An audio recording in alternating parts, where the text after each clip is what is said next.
சங்கதி 24 செய்திகளோடு இணைந்திருக்கிறீர்கள். விரிவான செய்திகளுக்கு செல்ல முன்னதாக முதலில் இன்றைய நாளுக்கான தலைப்புச் செய்திகள். அனுரவின் கைகளுக்கு கிடைத்த ரணிலின் முக்கிய ஆவணம்.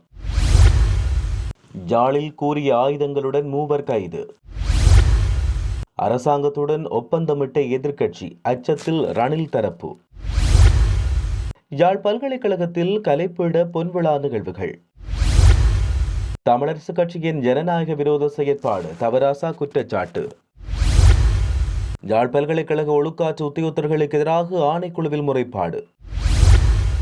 பிள்ளையானையும் வியாழேந்திரனையும் பார்த்து திருந்துங்கள், ஆளும் தரப்பிடம் சுகா சுட்டிக்காட்டு. பிள்ளையானின் கைதை தொடர்ந்து சுற்றி வளைக்கப்பட்ட மட்டக்களப்பின் முக்கிய பகுதி. யாழில் படுகொலை செய்யப்பட்ட ஊடகவியலாளர்களுக்கு நீதி கோரி போராட்டம்.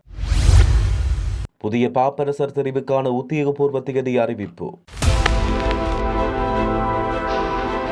உலகின் 14 நாடுகளில் இருந்து இறக்குமதி செய்யப்படும் மரக்கறி வகைகள், பழங்கள், தானிய வகைகள் மற்றும் 300க்கும் அதிகமான நந்திமார் தயாரிப்புகள் என அனைத்து பொருட்களையும் மொத்தமாகவும் சில்லறையாகவும் எம்மிடம் பெற்றுக் கொள்ளலாம்.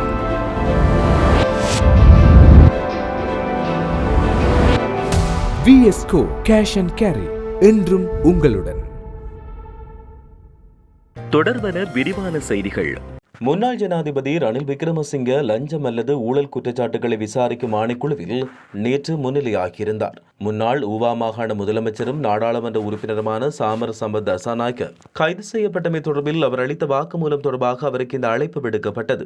விக்ரமசிங்கவுக்கு முன்னர் 2 சந்தர்ப்பங்களில் அழைப்பு விடுக்கப்பட்டாலும் புத்தாண்டு விடுமுறை மற்றும் வெளிநாட்டில் இருந்து தனது வழக்கறிஞர் இல்லாதமை ஆகியவை அவர் முன்னிலையாகமைக்கான காரணங்களாக அவர் குறிப்பிட்டார். இந்நிலையில் லஞ்ச ஊழல் ஆணைக்குழுவுக்கு அனுப்பிய கடிதம் தொடர்பில் சில சர்ச்சைகள் தற்போது ஏற்பட்டுள்ளன.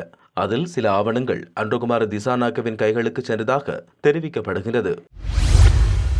இளவாளை போலீஸ் பிரிவுக்குட்பட்ட மாதகள் பகுதியில் கஞ்சா மற்றும் கூறிய வாள்கள் என்பவற்றோடு 3 கைது செய்யப்பட்டனர். இதன்போது நிலத்தில் புதைத்து வைக்கப்பட்ட 2 கிலோ 600 கிராம் கஞ்சாவும் 3 வாள்களும் ஒரு கூறிய ஆயுதமும் மீட்கப்பட்டுள்ளது. சந்தேக நபர்கள் 3 இளவாளை போலீஸ் நிலையத்தில் தடுத்து வைக்கப்பட்டு விசாரணைகளுக்கு உட்படுத்தப்பட்டுள்ளனர்.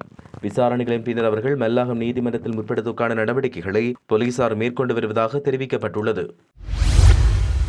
எதிர்க்கட்சித் தலைவரும் அந்த கட்சியில் உள்ள அனைவரும் அரசாங்கத்தோடு ஒரு ஒப்பந்தத்தை மேற்கொண்டுள்ளதாக ஐக்கிய தேசிய கட்சியின் அமைப்பாளர் சாகல ரத்நாயக்க தெரிவித்தார். மேலும் எதிர்க்கட்சித் தலைவரின் முதுகெலும்பெற்ற தன்மையே அந்த கட்சியின் பின்னடைவுக்கு காரணம் என்றும் கூறினார். எங்கள் கட்சி உறுப்பினர்கள் அனைவரும் எங்கள் கட்சியை மீண்டும் வலுப்படுத்த விரும்பினார்கள். இந்த கட்சிக்கு ஒரு பெரிய யானையின் அடையாளத்தின் கீழ் மீண்டும் கொண்டு வர வேண்டும் என்பது எங்கள் கோரிக்கை. ஆனால் எப்போதும் இந்த பேச்சுவார்த்தை ஒரு கட்டத்தில் சிக்கிக் கொள்கிறது. எதிர்க்கட்சித் தலைவரும் அங்குள்ள அனைவரும் அரசாங்கத்தோடு ஒரு ஒப்பந்தம் வைத்திருப்பதாக நான் நினைக்கிறேன். இது எமது கட்சிக்கு பெரும் சவாலாக மாறும் என்று அஞ்சுவதாக அவர் குறிப்பிட்டார். யாழ்ப்பாண பல்கலைக்கழகத்தின் கலைப்பீடத்தின் பொன்விழா நிகழ்வு நேற்று மிக சிறப்பாக இடம்பெற்றது. பல்கலைக்கழக கைலாசபதி கலையரங்கத்திற்கு நேற்று காலை இடம்பெற்ற குறித்த நிகழ்வில் கலைப்பீட வரலாற்றை வெளிப்படுத்தும் நூலொன்று வெளியிட்டு வைக்கப்பட்டதோடு கலை நிகழ்வுகள் நடைபெற்றன.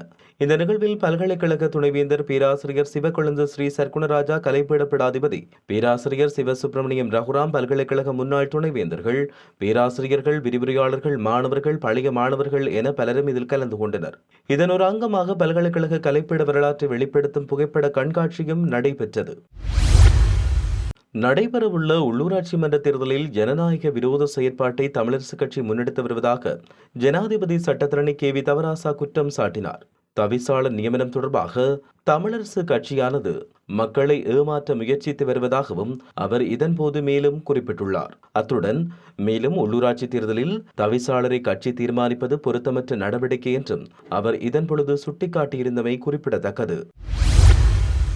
யாழ்ப்பாண பல்கலைக்கழகத்தில் கடந்த மாதம் 29ஆம் தேதி விடுதியொன்றில் வைத்து 1ஆம் ஆண்டு மாணவர்களை அச்சுறுத்தும் வகையில் வலுக்கட்டாயமாக பொய் வாக்குமூலங்களின் கையொப்பம் இடுமாறும் மாணவர் ஒழுக்காற்று உத்தியோகத்தர்களால் பணிக்கப்பட்டமை தொடர்பில் விசாரணைகள் முன்னெடுக்கப்பட வேண்டும் என கோரிக்கை முன்வைக்கப்பட்டுள்ளது. மேலும் மாணவர்களின் சம்மதமின்றி காணொலி வாக்குமூலங்கள் பதிவு செய்யப்பட்டமை தொடர்பில் உடனடி விசாரணை செய்து அறிக்கையிடுமாறு தெரிவிக்கப்பட்டுள்ளது. பாதிக்கப்பட்ட மாணவர்களுக்கு எதிரான பழிவாங்கல் நடவடிக்கைகளில் இருந்து அந்த மாணவர்களை பாதுகாக்குமாறும் பல்கலைக்கழக மானியங்கள் ஆணைக்குழுவின் தலைவர் யாழ்ப்பாண பல்கலைக்கழக துணைவேந்தருக்கு அறிவுறுத்தல் விடுத்திருப்பதாக பல்கலைக்கழக மானியங்கள் ஆணைக்குழு அறிவித்துள்ளது. யாழ்ப்பாண பல்கலைக்கழகத்தில் மாணவர்கள் மீதான ஒழுக்காற்று நடவடிக்கையின் போது மாணவ ஒழுக்காற்று உத்தியோகத்தர்கள் பல்கலைக்கழக மானியங்கள் ஆணைக்குழுவின் ஒழுக்காற்று விதிகளை மீறி தனிப்பட்ட விருப்பு வெறுப்புகளுக்கு அமைய நடந்து கொள்வதாகவும் இந்த விதிமீறல்கள் தொடர்பில் பல்கலைக்கழக நிர்வாகம் பொறுப்பற்ற விதத்தில் நடந்து கொள்வதாகவும் பல்கலைக்கழக மாணவர்கள் மூவர் மேற்கொண்ட முறைப்பாடுகள் பற்றி பல்கலைக்கழக மானியங்கள் ஆணைக்குழுவுடன் தொடர்பு கொண்டு வினவிய போது தெரிவிக்கப்பட்டது. சம்பவம் தொடர்பில் விசாரணை மேற்கொள்வதற்கும் அதன் அடிப்படையில் நடவடிக்கைகளை எடுப்பதற்கும் தேவையான அறிவுறுத்தல்களை மானியங்கள் ஆணைக்குழுவின் தலைவர் யாழ் பல்கலைக்கழக துணைவேந்தருக்கு வழங்கியுள்ளதாக மானியங்கள் ஆணைக்குழுவின் பகடிவதைக்கு எதிரான விசாரணை பிரிவு அதிகாரி ஒருவர் குறிப்பிட்டுள்ளார். பிள்ளையானும் வியாழேந்திரனும் கம்பி எண்ணுவதை பார்த்து சிலர் இன்னும் மட்டக்களப்பில் திருந்தவில்லை என தமிழ் தேசிய மக்கள் முன்னணி கட்சியின் ஊடக பேச்சாளர் சட்டத்தரணி சுகாஸ் குற்றம் சுமத்தினார். இது தொடர்பில் அவர் தெரிவிக்கையில், இன்று மஹிந்தவனுடைய மறுபுறமான ஜேவிபியுடன் சிலர் கொஞ்சி குலாவி வருகிறார்கள். இன்று ஜேவிபிக்கு கூசா தூக்குகின்ற காவடி எடுக்கின்ற சகோதரர்களுக்கு நாங்கள் அனுதாபத்தோடு சொல்லுகிறோம். இன்றைக்கு பிள்ளையானுக்கும் வியாழேந்திரனுக்கும் நடந்து கொண்டிருப்பது நாளைக்கு வடக்கில் டக்ளஸ் தேவானந்தாவுக்கு நடக்கப் போவது உங்களுக்கும் நடக்கும். அன்று மஹிந்தவோடு இருந்த பிள்ளையானுக்கு இன்று நடப்பது இன்று என்பிபியோடு இருக்கிற உங்களுக்கும் நாளைக்கு நடக்கும். சிந்தியுங்கள், இனத்தை காட்டிக் கொடுக்காதீர்கள். ஏனென்றால் எமது இனத்தின் வரலாறு இரத்தத்தாலும் மரணங்களாலும் விதைக்கப்பட்டது.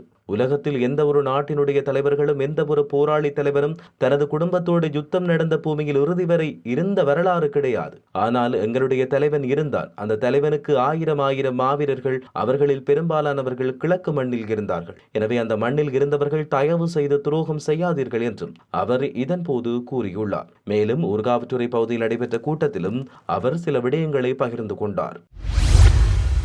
கிழக்கு பல்கலைக்கழக முன்னாள் துணைவேந்தர் பேராசிரியர் ரவீந்திரநாத் 2006 கடத்தப்பட்டு காணாமல் போனமை தொடர்பான விசாரணைகளில் சிஐடியின் நகர்வுகள் வேகமாக அதிகரித்து வருகின்றன. முன்னதாக மட்டக்களப்பில் உள்ள தமிழ் மக்கள் விடுதலை புலிகள் கட்சி அலுவலகத்தில் வைத்து சிவநேசத்துறை சந்திரகாந்தன் கைதானார். மேலும் விசாரணைக்காக அவர் கொழும்புக்கு கொண்டு செல்லப்பட்டார். இந்நிலையில் கடந்த சில தினங்களுக்கு முன்னர் சிவநேசத்துறை சந்திரகாந்தனின் நெருங்கிய சகா ஒருவரை சிஐடி கைது செய்தது. இந்நிலையில் தற்போது விசாரணை நகர்வுகள் கிழக்கு பல்கலைக்கழகத்தை நோக்கி திருப்பப்பட்டுள்ளன. பல்கலைக்கழகத்துக்குள் சில கோப்புகள் தொடர்பிலான விசாரணைக்காக இந்த நடவடிக்கை எடுக்கப்பட்டுள்ளதாக தெரிவிக்கப்பட்டுள்ளது.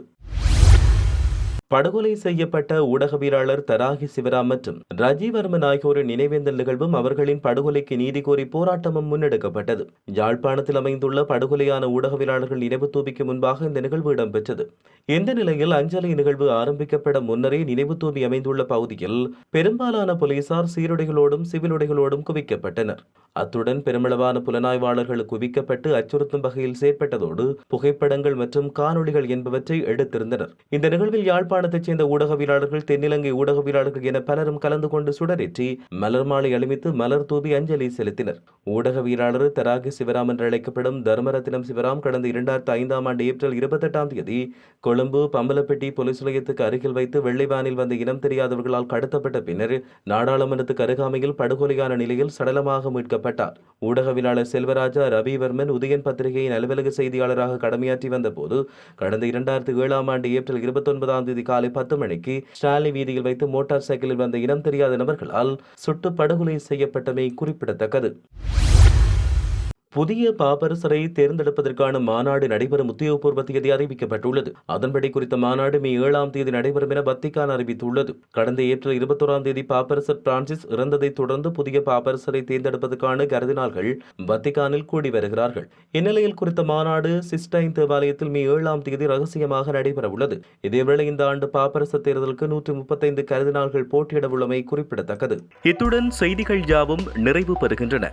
மேலதிக செய்திகளுக்காக சங்கதி24.com உடன் இணைந்திருங்கள். வணக்கம்.